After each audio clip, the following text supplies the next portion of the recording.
Hello all and welcome you all on Vidarbha IS academies online platform. आज आपण discuss करणार आहे लडाखमध्ये चालू असलेले प्रोटेस्ट. आता हा जर टॉपिक आपण बघितला तर परीक्षेच्या दृष्टिकोनातून अतिशय महत्त्वाचा टॉपिक आपण म्हणू शकतो. याचा वेटेज प्रिलिम्स आणि मेन्सला दोन्हीकडे तुम्हाला बघायला मिळेल. आता प्रिलिम्समध्ये का वेटेज राहील, कारण लडाख ही लोकेशन सध्या न्यूजमध्ये चालू आहे, सो करंट अँगलनी इथे प्रश्न येऊ शकतो.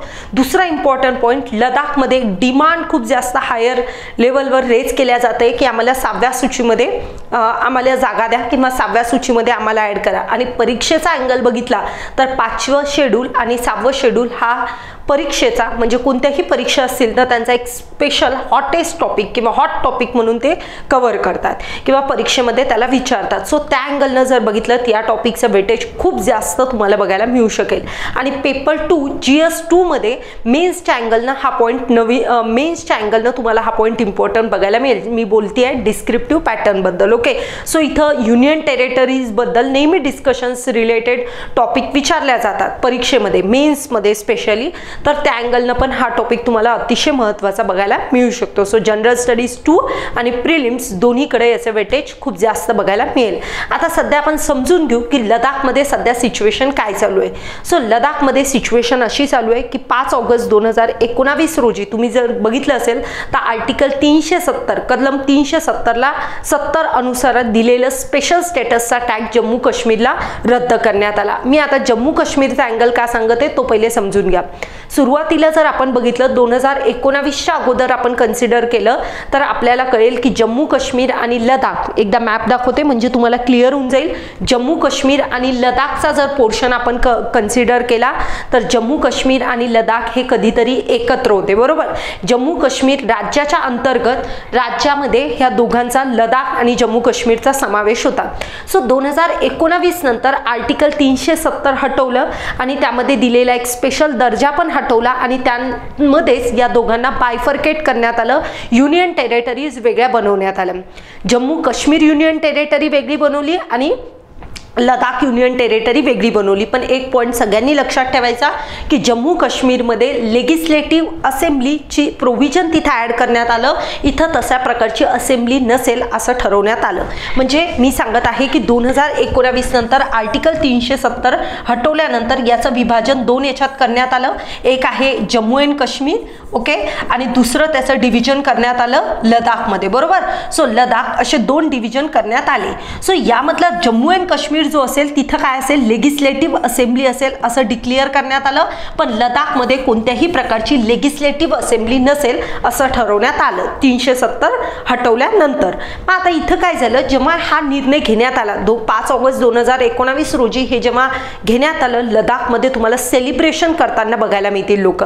त्याचं कारण असं होतं की जेव्हा जम्मू काश्मीर आणि लडाख हे दोघं मिळून एका राज्याचा पार्ट होते तेव्हा जम्मू काश्मीरचं हे असलेलं इथलचं जे सरकार होतं ते मेन फोकस कशावर करायचं, जम्मू काश्मीरवर, लडाखना इग्नोर करायचं.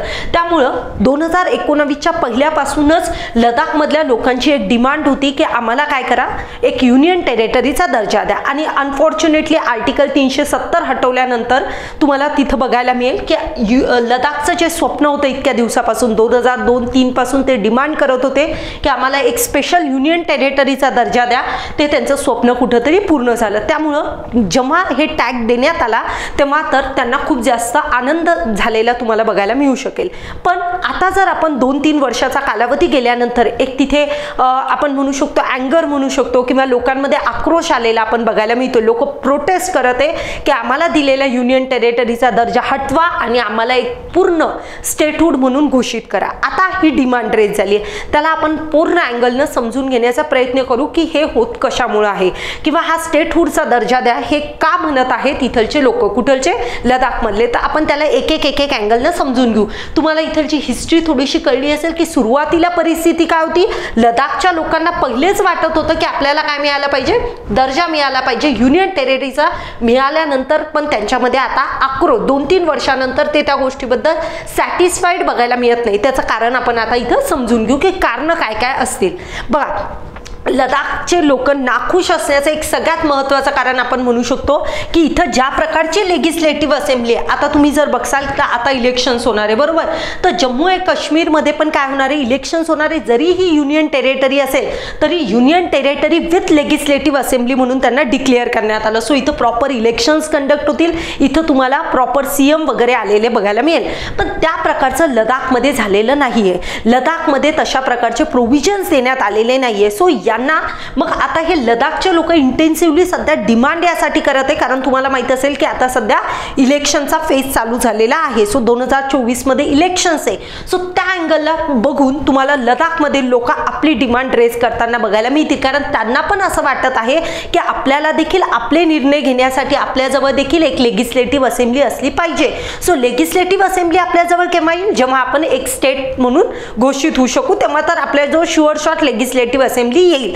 त्यामुळे ते डिमांड करताना बघायला मिळतील की आम्हाला देखील स्टेटहुडचा दर्जा द्या. सो डिमांडचं एक मेन कारण तुम्हाला समजलं असेल की सध्या इलेक्शन्स पण तोंडावर आहेत आणि सोबत लेजिस्लेटिव्ह असेंब्ली जी त्यांच्याकडे नाही आहे आणि जम्मू अँड काश्मीर त्यांचा सोबती साथीदार जवळ आहे पण आपल्याजवळ नाही आहे. त्यामुळे तिथं थोडासा आक्रोश आलेला तुम्हाला बघायला मिळू शकतो आणि टायमिंग खूप स्पेसिफिक आहे सध्याच्या केसमध्ये, कारण इलेक्शन्स तोंडावर आलेले आहेत असं आपण म्हणू शकतो. आता हा प्रोटेस्ट सध्या कोण करत आहे त्या अँगलला आपण समजून घेऊ. बघा इथं दोन हे आहेत. पहिले मी एकदा मॅपमध्ये दाखवते. बघा मॅप ज्यांना माहीत नसेल त्यांनी एकदा प्रॉपर एकदा मॅप बघा. हा जो तुम्हाला येलो कलरचा पोर्शन बघायला मिळतोय तो लेहचा रिजन आहे. कोणता? लेहचा रिजन आहे. आणि हा जो ब्लूइश कलरचा भाग बघायला मिळतो कारगिल. हे दोन्ही मिळून हे दोन्ही डिस्ट्रिक्ट मिळून तुम्ही लडाख युनियन टेरिटरी कन्सिडर करू शकता. सो लेहचा डिस्ट्रिक्ट आणि कारगिलचा डिस्ट्रिक्ट या दोघांचा आपण समावेश म्हणून आपण असं कन्सिडर करू शकतो की हे दोन्ही मिळून युनियन टेरिटरी बनलेली आहे. ती कोणती? लडाख. आता हा जो कारगिलचा पोर्शन जर आपण कन्सिडर केला तर या कारगिलच्या पोर्शनमध्ये तुम्हाला मुस्लिम मेजॉरिटी जास्त बघायला मिळेल. आणि हा जर पोर्शन येल्लोवाला लेहचा पोर्शन जर मी कन्सिडर केला तर या केसमध्ये आपल्याला बुद्धिस्ट मेजॉरिटी जास्त बघायला मिळेल. ओके, सो बुद्धिस्ट मेजॉरिटी या रिजनमध्ये मॅक्सिमम बघायला मिळेल. मग प्रोटेस्ट कुठं चालू आहे? प्रोटेस्ट सध्या लेहला चालू आहे. बहाल करो हे नारे देताना बघायला मिळतील लोक. लेह चलो अशा प्रकारचे नारे सध्या चालू आहे. सो प्रोटेस्ट कोण करत आहे? प्रोटेस्ट दोघंही करत आहे, पण प्रोटेस्टची इंटेन्सिटी जास्त कुठे? लेह या डिस्ट्रिक्टमध्ये बघायला मिळेल. आणि डिमांड तर कळली की लेह आणि कारगिल दोघांची डिमांड सध्याच्या केसमध्ये आहे की आम्हाला स्टेटहुडचा दर्जा द्या. ही एक मेन डिमांड तुम्हाला बघायला मिळेल. दुसरी डिमांड काय आहे? तर दुसरी डिमांड आहे की आम्हाला 7व्या सूचीमध्ये ऍड करा. आता हे लोक 7व्या सूचीमध्ये ऍड करा का सांगत आहेत तो पॉइंट व्यवस्थित समजून घ्या. बघा आता तुम्ही जर हा पोर्शन बघसाल, लडाखचा एरिया बघसाल, तर टोटल लडाख युनियन टेरिटरी जर आपण कन्सिडर केली सध्याच्या केसमध्ये तर इथं जवळपास 97% लोकसंख्या ही ट्रायबल कम्युनिटी बघायला मिळेल. आणि त्यामुळे कुठेतरी एक डिमांड रेज होतीये की तुम्ही 7व्या शेड्यूलमध्ये आम्हाला ऍड करा. आता national commission on schedule tribe यांनी देखील सर्वे केला. त्याच्या अकॉर्डिंग देखील त्यांनी वेगवेगळ्या कमिटीज असतील यांनी देखील अँगल काढला की या जो लडाखचा रिजन आहे यांना आपण यांना आपण 7व्या शेड्यूलमध्ये ऍड करण्याची आवश्यकता आहे, कारण इथं ट्रायबल कम्युनिटीचं पोर्शन जास्त आहे. 7व्या शेड्यूलमध्ये आपण काय ऍड करतो हे थोडंसं माहीत असू द्या. 7व्या शेड्यूलमध्ये ऍड आपण यासाठी करतो की ती जी ट्रायबल कम्युनिटी आहे त्याचं प्रोटेक्शन झालं पाहिजे, त्यांना स्वायत्ता मिळाली पाहिजे. कोणत्या अफेअर्समध्ये कोणत्या गोष्टीमध्ये स्वायत्ता मिळाली पाहिजे? तर त्यांची जमिनीचा मुद्दा असेल, त्यांच्या जे रिच्युअल्स असतील, संस्कृती असतील त्याला जपण्यासाठी, तिथं बाहेरून येणाऱ्या लोकांची ये जा टाळण्यासाठी, तिथलचं डेमोग्राफी चेंज नको व्हायला, या सगळ्या मुद्द्यांसाठी तिथं 7व्या शेड्यूलमध्ये जर त्यांना टाकलं तर तिथं त्यांना प्रोटेक्शन मिळतं. आपल्या स्वतः म्हणजे आपल्या भागाचे निर्णय स्वतः घेण्याची स्वायत्ता मिळते आणि सोबतच आपण म्हणू शकतो की त्यांची संस्कृती असेल त्याला जपण्यासाठी देखील मदत होते. आणि जे आपण म्हणू शकतो एक्सटर्नल इंटरफरन्स आहे ते 7व्या शेड्यूलमध्ये टाकल्यामुळं टळू शकतं. म्हणून इथं दुसरी डिमांड सध्या चालू आहे. पहिली डिमांड स्टेटहुड द्या, दुसरी डिमांड आहे आम्हाला 7व्या शेड्यूलमध्ये ऍड करा. त्याचं कारण तर मी सांगितलं, कारण इथं मेजॉरिटी ट्रायबल कम्युनिटी आहे आणि सोबत अजून एक पॉइंट लक्षात ठेवा की इथलची फ्रेजाईल इकॉनॉमी, फ्रेजाईल एन्व्हायरमेंट म्हणू शकतो, म्हणजे इथलची इकोसिस्टीम जी आहे, परिसंस्था आपण जी म्हणू शकतो ती खूप जास्त वोलाटाईल आहे. ओके, सो याला जपणं किंवा या भागांवर थोडा जरी इन्फ्रास्ट्रक्चर प्रोजेक्ट जास्त कन्स्ट्रक्ट केल्यामुळे या भागांवर इम्पॅक्ट खूप लवकर पडण्याचे चान्सेस चान्सेस आहे, त्यामुळे या एरियाला प्रोटेक्शन किंवा 7व्या शेड्यूलच्या अंतर्गत प्रोटेक्ट करणं आवश्यक आहे. सो या दोन मुद्द्यांसाठी त्यांची डिमांड चालू आहे, या 2 मुद्द्यांची डिमांड चालू आहे.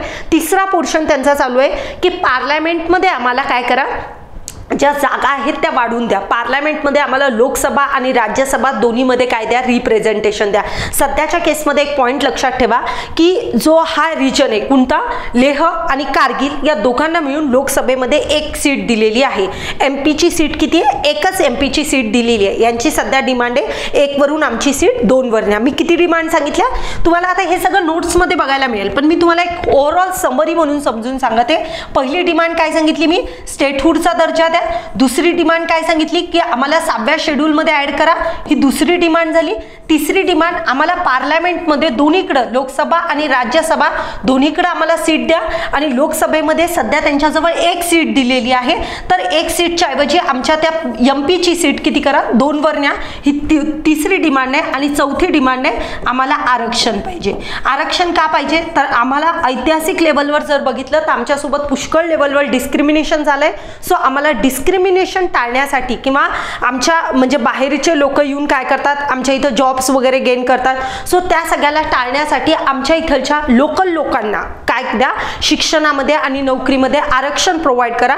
या 4 डिमांडच्या अँगलवर सध्याचा प्रोटेस्ट रंगलेला आपल्याला बघायला मिळू शकतो. सो आता इथं काय काय आहे, कसे कसे पॉईंट्स आहेत, त्याला आपण इन डेप्थ डिस्कशन करूयात. ओके, सगळ्यात पहिले लक्षात घ्या मी जे पॉईंट सांगितले तेच इथं आहे, फक्त याला आपण व्यवस्थित फॉर्मॅटमध्ये आता डिस्कस करू. मी 4 डिमांड तुमच्यासोबत सांगितले आहे लडाखमध्ये चालू असलेल्या प्रोटेस्टच्या. आता इथं बघा काय काय सांगितले. निषेध कोण करतोय, तर सगळ्यात पहिले लक्षात ठेवा तिथं मी 2 डिस्ट्रिक्ट सांगितले, एक लेह डिस्ट्रिक्ट आणि कारगिल डिस्ट्रिक्ट. तिथं लीड करणाऱ्या 2 पार्टीज आहे, एक आहे लेह अपेक्स बॉडी आणि दुसरी तुम्हाला बघायला मिळेल कारगिल डेमोक्रॅटिक अलायन्स. या 2 बॉडीज, दोन्ही बॉडीज प्रोटेस्टला लीड करताना तुम्हाला बघायला मिळू शकतात. ओके, सो हे दोन्ही ज्या पार्टीज आहेत त्यांनी काय केलेलं आहे, तिथं बंद पुकारलेला तुम्हाला बघायला मिळू शकेल. दुसरा पॉइंट लक्षात घ्या की कारण काय, कारण आत्ताच सांगितलं मी, सर्वात महत्त्वाचं कारण काय आहे की लडाखला काय पाहिजे, राज्याचा दर्जा पाहिजे, सोबत त्यांची संस्कृती, भाषा, पर्यावरण संरक्षण करण्यासाठी त्यांना 7व्या सूचीमध्ये त्यांचा समावेश पाहिजे. दुसरी डिमांड आपण बघितली तीच दिलेली आहे इथं. म्हणून मी तुम्हाला पहिलेच क्रिप्स सांगितला, लेक्चरचा क्रिप्स काय. आता इथं तुम्हाला पॉइंट्स फक्त मला डिक्टेट करायचे. सो राज्याची डिमांड आणि 7व्या शेड्यूलमध्ये आम्हाला टाका, ही दुसरी डिमांड. आता ऐतिहासिक संदर्भ आपण आताच डिस्कस केला की 2019 मध्ये कलम 370च्या अंतर्गत काय केलं, जम्मू अँड काश्मीरला राज्याला स्पेशल जो दिलेला दर्जा आहे त्याला हटवण्यात आलं आणि जम्मू काश्मीर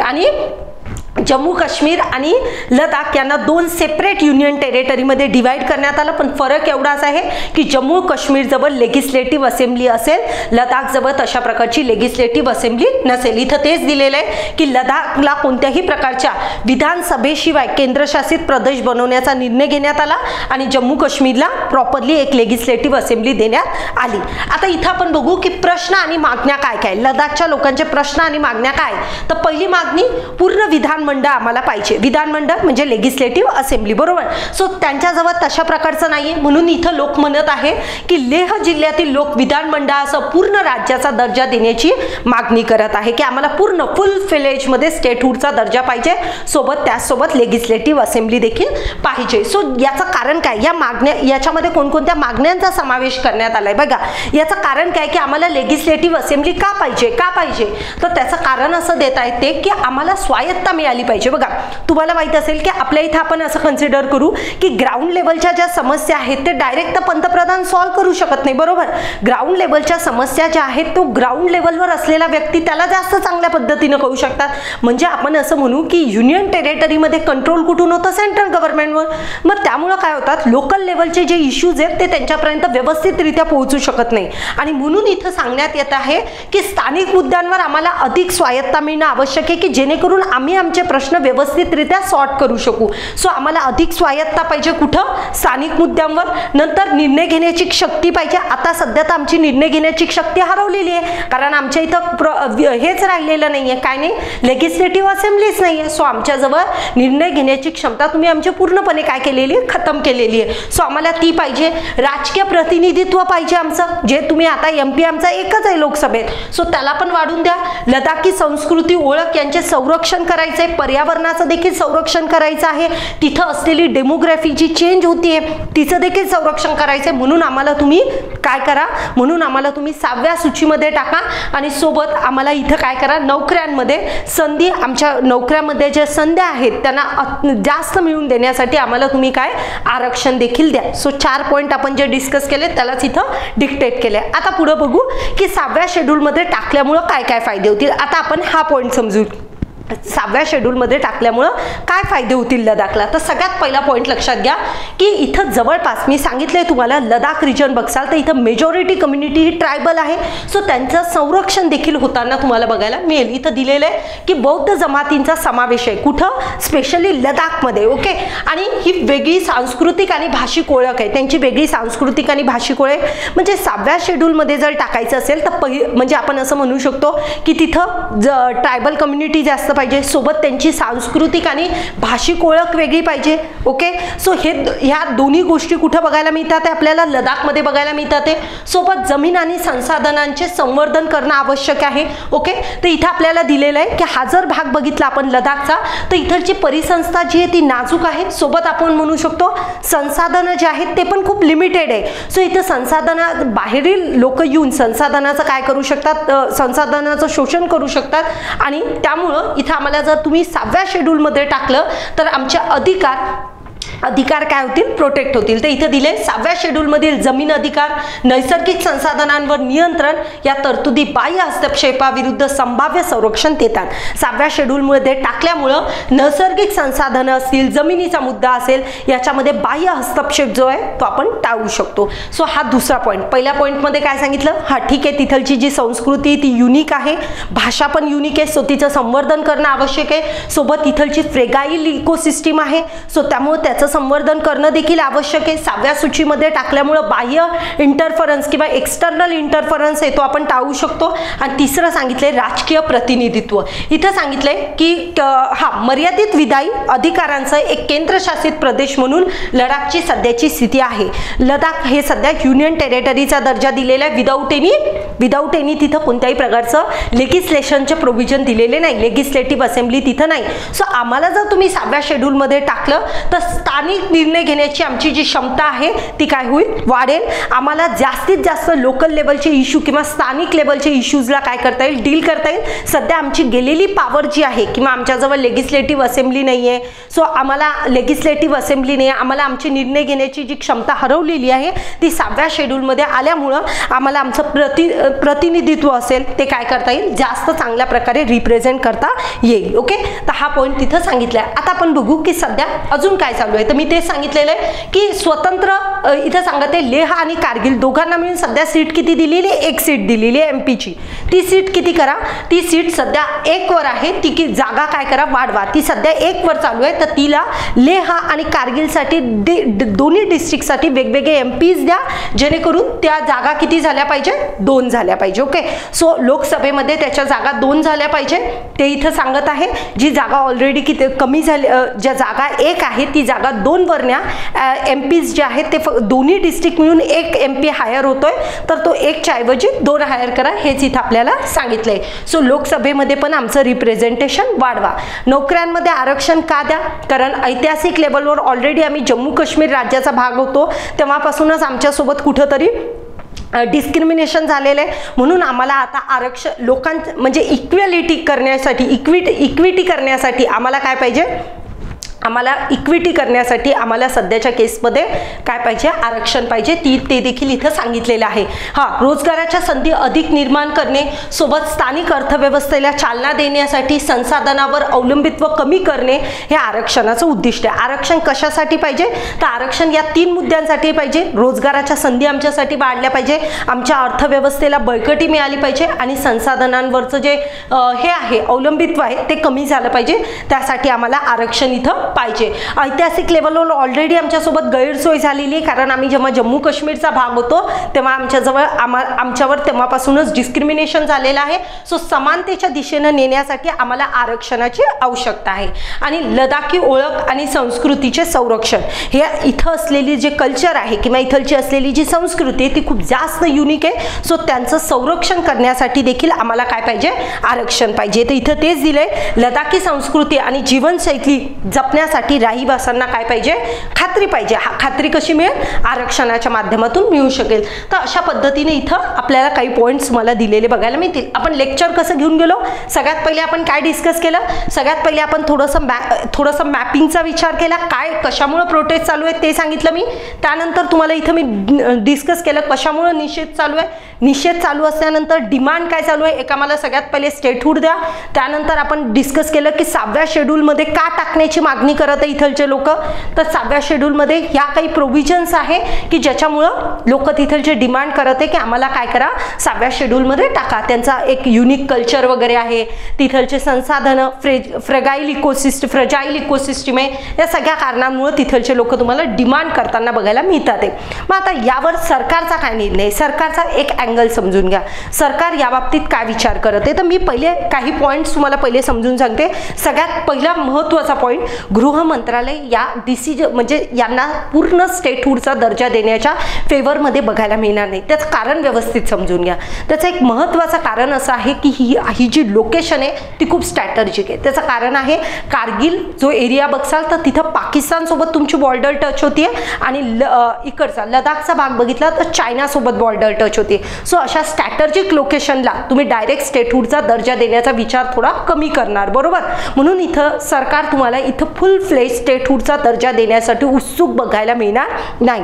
तर इथं तेच दिलंय की जे काही सामाजिक लेवलवरचे कामं करायचे, सामाजिक आर्थिक विकास जो काही करायचा आहे, सोशो इकॉनॉमिक डेव्हलपमेंट करायचे, त्याची जिम्मेदारी युनियन टेरिटरी घेते. युनियन टेरिटरीच्या सामाजिक आर्थिक विकासाची जबाबदारी ऑलरेडी सेंट्रल गव्हर्नमेंट घेतोय. काम चांगलं चालू आहे असं गृह मंत्रालयाचं म्हणणं आहे आणि त्यामुळे ते तिथं कोणत्याही प्रकारची स्टेटहूडचा दर्जा देण्यासाठी सध्या तरी उत्सुक बघायला मिळणार नाही. लोकेशन पण खूप स्ट्रॅटर्जिक आहे, त्यामुळे हे कारण तुम्हाला बघायला मिळू शकतं. सोबत इथे एक कमिटी देखील कन्स्ट्रक्ट केलेली होती. जवळपास ही कमिटी तिथं कन्स्ट्रक्ट करण्यात आली. तिथं जे लोक डिमांड करतात आहे की आम्हाला 7व्या सूचीमध्ये ॲड करा, या डिमांडचा तिथं विचार करण्यात येतोय. पण प्रॉब्लेम असा आहे की आतापर्यंत आपण 7व्या सूचीमध्ये सगळे नॉर्थ ईस्टर्न स्टेट टाकलेले आहेत. सो आता जर आपण लडाखला 7व्या शेड्यूलमध्ये टाकलं तर तुम्हाला थोडा म्हणजे जे काही ऑलरेडी प्रोव्हिजन्स आहे त्याच्या थोडंसं म्हणजे आपण म्हणू शकतो त्याचं कुठंतरी त्याच्यापेक्षा थोडं जे प्रोव्हिजन्स दिलेले घटनेमध्ये त्याच्यापेक्षा वेगळ्या रीतीनं वर्क करताना बघायला मिळू शकेल जर आपण लडाखला काय केलं, ॲड केलं 7व्या सूचीमध्ये. सो इथे एक समिती स्थापित केलेली की यांच्या काय समस्या आहेत किंवा ग्राउंड लेवलवर काय सिच्युएशन चालू आहे याला ॲनालिसिस करण्यासाठी इथं ऑलरेडी एक समिती स्थापन केलेली आहे. मी पहिलेच सांगितलं राज्याचा दर्जा देण्यासाठी केंद्र सरकार तिथं उत्सुक नाही आहे. त्यांनी जानेवारी 2023 मध्ये देखील समिती स्थापन केली, त्याच्यावर काम चालू आहे. इथलच्या ज्या काही समस्या असेल, लोकांचा काय वाढता असंतोष आहे तो समजून घेण्याचा प्रयत्न करत आहे. पण लोकेशन खूप महत्त्वाची आणि स्ट्रॅटर्जिक लोकेशन असल्यामुळं इथं केंद्र सरकार त्यांना राज्याचा दर्जा देण्यास उत्सुकता दाखवत नाहीये. पण वाढत्या असंतोषाला डील करण्यासाठी सरकार तिथं म्हणजे समिती गठीत करून काय करू शकतो आपण भविष्यामध्ये याचा विचार करत आहे. आता जर एक पॉइंट लक्षात घ्या की लडाखला स्टेटहूडचा दर्जा द्यायचा काय, याच्या मागं काही मी आर्ग्युमेंट्स तुम्हाला पहिले थोडे समजून सांगते. बघा, देऊ शकतो का 7व्या सूचीमध्ये टाकू शकतो का, टाकू शकतो. पण आतापर्यंत आपण नॉर्थ ईस्ट स्टेट सोडून बाकी कोणत्या स्टेटला टाकलेलं नाहीये. पण जेवढे काही प्रोव्हिजन्स असायला पाहिजे 7व्या शेड्यूलमध्ये टाकण्याचे ते लडाख फुलफिल करतोय का, हो करतोय. दुसरा पॉइंट आहे का, याच्या अगोदर आपण कोणत्या युनियन टेरिटरी स्टेटहूडचा दर्जा दिलाय का, दिलाय. ऑलरेडी तुम्ही बघू शकता गोवा असेल, पुष्कळ युनियन टेरिटरी ज्याला आपण दिलेलं आहे. आता लडाख जर राज्य बघितलं, काही लोकांचं म्हणणं असेल की मॅडम हे खूप छोटं सध्याची युनियन टेरिटरी म्हणून देत नसेल तर ऑब्व्हियसली गोवा त्याच्यापेक्षा खूप पटीने आपण म्हणू शकतो काय छोटा आहे, त्याला देखील राज्याचा दर्जा दिला तर आपण आपण लडाखला देऊ शकतो. सो हे 3 आर्ग्युमेंट पण तुम्ही लक्षात ठेवले तर वेल अँड गुड. आणि राज्याचा दर्जा कोण देऊ शकतं? पुन्हा तिथं न्यूजमध्ये कोण येणार? पार्लमेंट येणार, बरोबर. सो पार्लमेंटनं संसदेच्या मदतीनं यांना आपण राज्याचा दर्जा देखील देऊ शकतो.